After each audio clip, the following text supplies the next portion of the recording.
In this lesson, we're going to learn to draw a very basic human figure. That is, the entire body, not just the face. Now, the human figure might look a little difficult. It may look complicated, but it's not really. It's just as simple as any other drawing. You take simple shapes and you piece them together to make a more complicated shape. And since we're all people and all have the same parts, then the shapes that we put together pretty much are the same for everybody. The whole point behind this human figure lesson is that you learn how your body is put together and how to represent that with simple shapes, and that you learn how your body moves so that you're not stuck drawing a human figure in just one pose. All you have to do is learn how to draw the human figure, and then you would be able to put that figure into any pose you want. So all you need for this lesson is, once again, a pencil with an eraser and a sheet of paper. Or it's not that complicated. Alright, now, to begin, we're going to draw a human figure so it pretty much fills the page. We're going to start at the top because, you know, there's a lot. There's the head and a lot underneath it. So we're going to start at the top and draw an oval for the head. Once again, I'm drawing this way darker than I normally would. You need to draw very lightly in case you make a mistake or have to change something. And also because a lot of this that we're drawing is going to have to be erased at the end whether we make a mistake or not. We're drawing basically guideline shapes where the figure is going to be, and then we'll put a figure on top of it. But draw an oval for the head. Now the next body part down from the head is the neck. You might draw a trapezoid or a rectangle for the neck. Remember, as in the frontal portrait, the neck is almost as wide as the head. Next, the shoulders, just as in the frontal portrait. Lines coming at a slight angle down at the bottom of the neck. Now each shoulder by itself is going to be about as wide as a head. That's how wide the head is. That's also how wide the shoulder is. Now notice I did not say the shoulders all together are as wide as the head. You don't want the shoulders stopping here. That would be way too small for a person. Each shoulder by itself is about the same width as a head. You can play with that a little bit, but not too much. You don't want the shoulders to look way too big or way too small.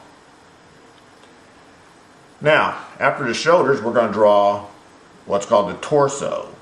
Now, this is not a true torso, because a true torso would be everything from the neck down to where the legs come out of the hips. In our vocabulary, the torso is the chest and the stomach. And an easy way to interpret that is to just draw from the end of one shoulder, you come down to a spot that is deep enough that it could easily contain that person's chest and stomach, come across, then come back up to the end of the other shoulder.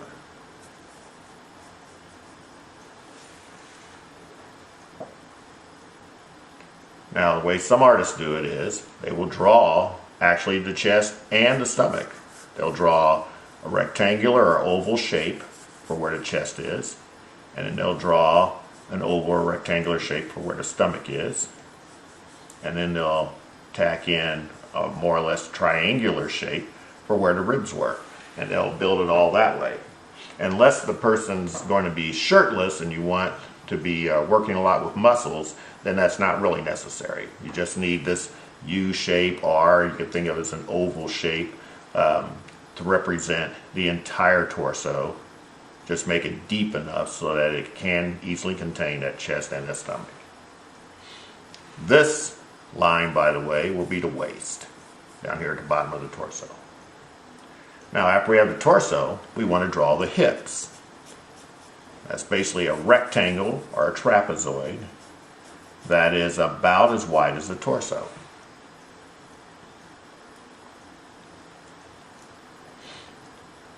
After we draw the hips, we're going to want to start drawing the legs. Now, a thing to remember is the legs come in two parts. an upper leg and a lower leg. As in here. Upper leg down to the knee and a lower leg from the knee down to the foot. And both of those parts are straight. The upper leg is always perfectly straight. The lower leg is always perfectly straight. Never bend the upper leg or the lower leg.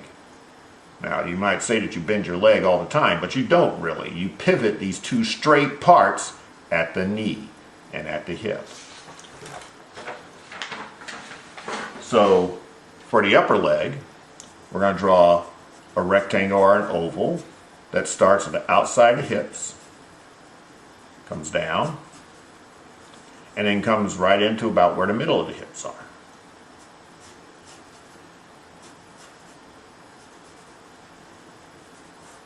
Now you might be wondering how long to make that oval or that rectangle. You need to think of this leg as being half of the total length of the body.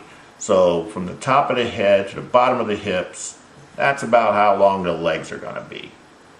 So go ahead and measure that space and give half of it to the upper leg and half of it to the lower leg.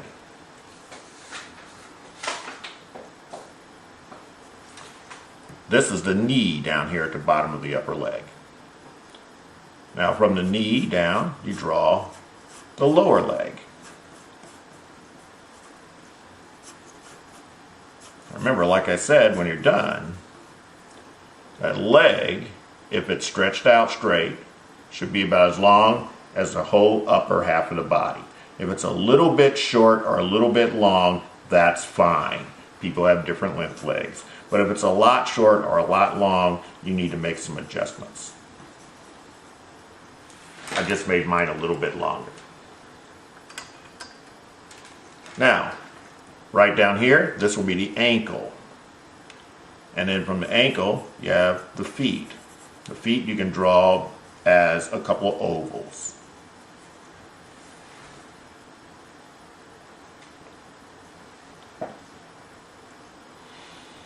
We're not quite done. We need to come back up and draw the arms. The arms also, just like the leg, come in two parts. An upper arm and a lower arm. Both parts of the arm are straight. They never bend. If you bend any part of the arm, that person is no longer a human being. You can pivot those two straight parts right here at the elbow and right there where the arm comes out of the shoulder. But both parts need to be straight. So here we are, coming right out of the shoulder. We have the upper arm, an oval or a rectangle, and that upper arm should be long enough so that this, the elbow, if you swung that arm down, would hit that person right in the waist.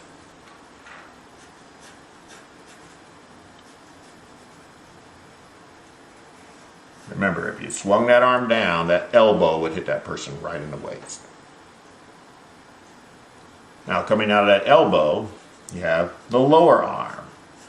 You're usually, well, it's not absolutely required, you're usually going to have the lower arm kind of switch directions, even a little bit at the elbow. We very rarely have our arms perfectly straight. Now, the lower arm will be an oval or a rectangle, and it'll be about the same length as the upper arm. This right here at the end of the lower arm, that's your wrist. Next, you're going to draw the hands. You're going to start by drawing the palm of the hand.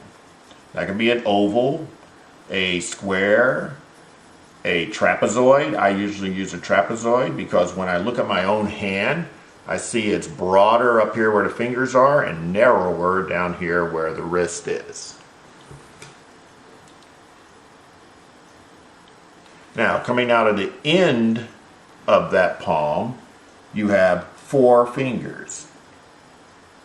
Probably you're going to use 4 ovals for that, or 4 rectangles.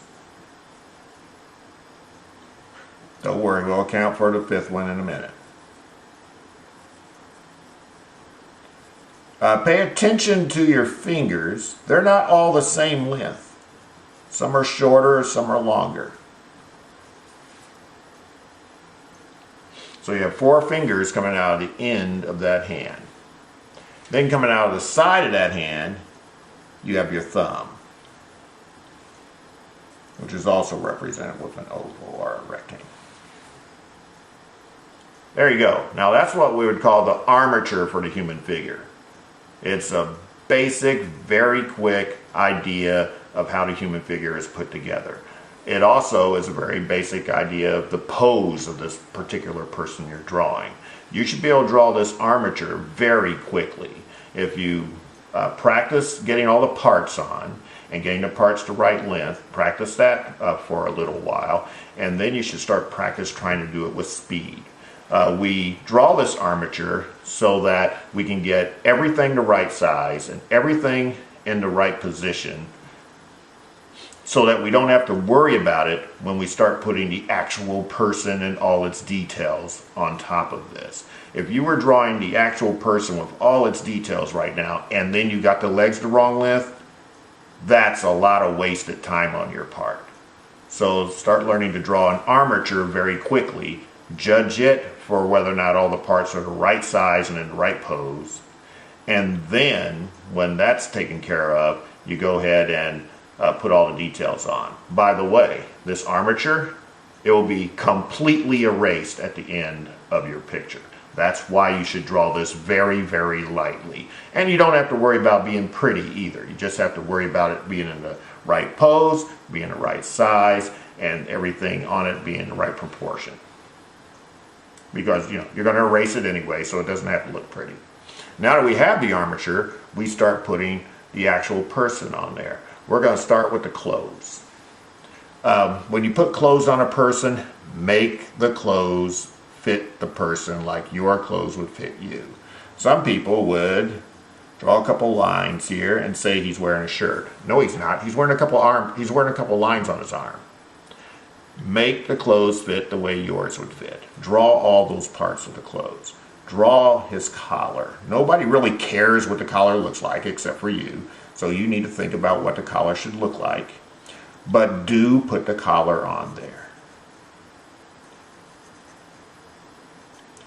After you have the person's collar on their shirt, draw the shirt coming down their shoulders. Their shoulder is not their shirt. It's just a thing that supports the shirt. So make sure you draw the actual shirt coming down the shoulder. This is just as a beginner, to make sure that you don't forget to draw parts of the clothes, which can be pretty embarrassing. So until you become really, really good at this and you've had lots of practice, then draw every part of the clothes so that you don't forget something. All right, now we can draw the sleeves coming down the arm. Now here's the thing to remember. There will be places where that sleeve will touch the arm and places where it won't touch the arm, where it'll hang off the arm. Make sure you think about that when you're drawing. Also, there will be places where there are wrinkles. There's bound to be wrinkles right there at the armpit, and there may be wrinkles on the sleeve itself. So think about where the wrinkles would be and draw them as well. And think about where that material will hang off of the arm and where it'll touch the arm. Then we're going to draw the part of the shirt that covers the chest. And it'll be coming down off the shoulders, it'll be coming down the torso, and then it's going to hang off the torso, pretty much guaranteed. Even if it's not a shirt that's tucked in, it's going to hang off that person's torso at the waist. Think about where the wrinkles would be and put wrinkles in there. You don't have to really know where wrinkles are. You yourself right now are wearing clothes, most likely. So go ahead and just put the wrinkles where they are on your own clothes.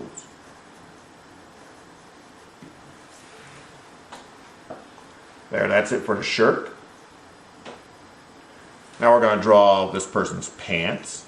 We're going to start the pants at the waist. If you were going to draw shorts, you would start them at the waist. If you were going to draw a skirt, you would start it at the waist. So make sure you know where the waist is. Don't confuse the waist with right here at the bottom of the hips. The pants are going to start up here at the waist. I'm going to draw a belt. What you draw is really pretty much up to you. I just want you to remember, where should these clothes start and stop, and how should they fit the body? So there's a belt at his waist. And then I need to draw the pants coming down his hips. And you really do need to draw them coming down the hips. Do not use his hips as his pants. Your hips are not your pants, so his hips should not be his pants either.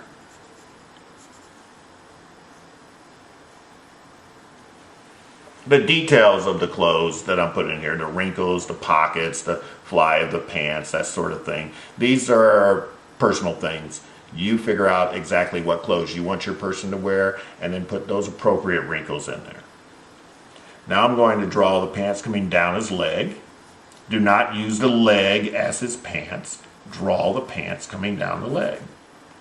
I think I've beaten that idea to death here, but that is one of the most common mistakes beginners will make, is that they will use the body as the person's clothes, and then they'll wonder why it does not look right. It doesn't look right because our body is not our clothes. There are places where our clothes will hang off of our body. There are places where our clothes will touch our body. And so we need to duplicate that in the clothes this person's wearing. You're going to have wrinkles at the knees if the clothes come down that far. And you're probably going to have wrinkles down here at the ankle if the clothes come down that far.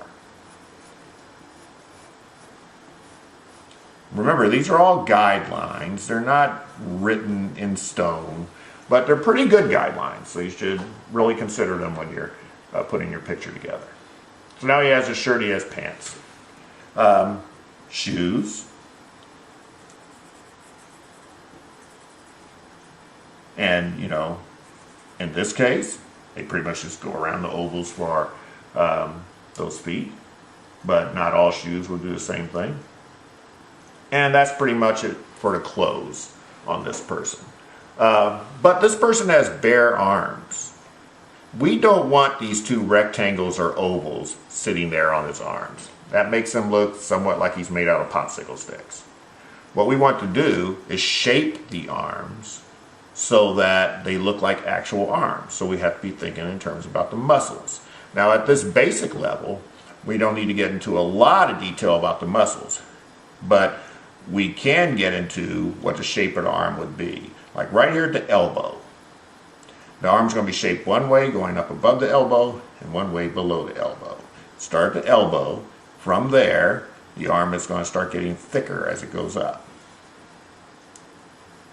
Doesn't have to even be a lot thicker, but it's going to get thicker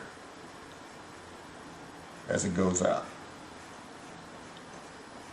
You might even show a little bit of a bump there for where the elbow actually is. Maybe. Now, from the elbow down, the arm is going to start out thicker. And then it's going to get thinner down by the wrist. So you're going to have the arm start out thicker and get thinner down by the wrist. So you have to come out from that oval or rectangle up here by the elbow and then curve it back in to where the wrist is. And that will give that arm an actual arm shape. We can also do some things with the hands, but they're kind of small for this lesson, so we'll save that for another one. But at this point, you have the person pretty much done, except you have a lot of erasing to do. You might notice you can see this person's legs right through his pants. You can see this person's torso right through his shirt. And you have these extra lines on his arm. So you need to get rid of all those. Remember, when you're drawing the armature at the very beginning, all of those lines are going to be erased. So draw them light enough that you can do that easily. We can start by erasing this line at the bottom of the neck. Then erasing where we can see the person's chest right through his clothes. Unless he's wearing see-through clothes, we're not going to be able to do that.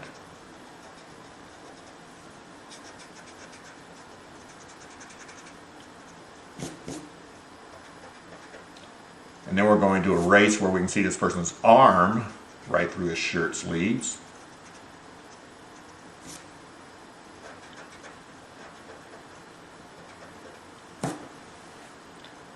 And then, very important, we're going to erase where we can see this person's hips right through their pants. So that line at the bottom of that rectangle for the hips, that's got to go.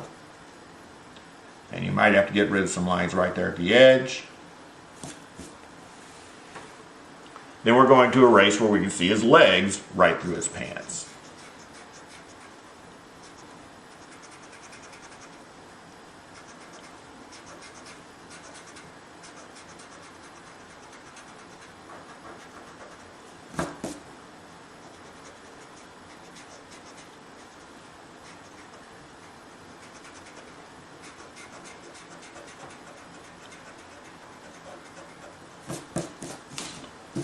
Okay, almost there.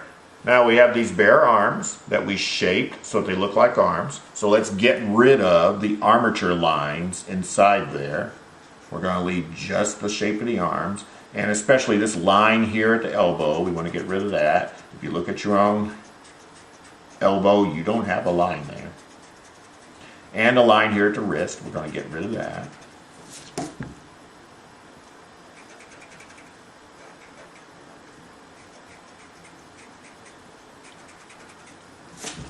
And this line here at the fingers, we're going to get rid of that.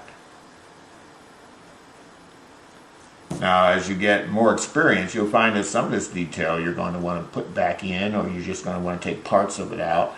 But at this point, we want to get rid of all those things because they make a person look somewhat artificial, kind of robotic. And there we are. That's our human figure. You might notice I did not draw a face. You can go ahead and draw a face on there, but if you take the trouble to draw a realistic human figure, then please take the trouble to draw a realistic face on them according to the lessons we have on drawing portraits. But there's a human figure right there.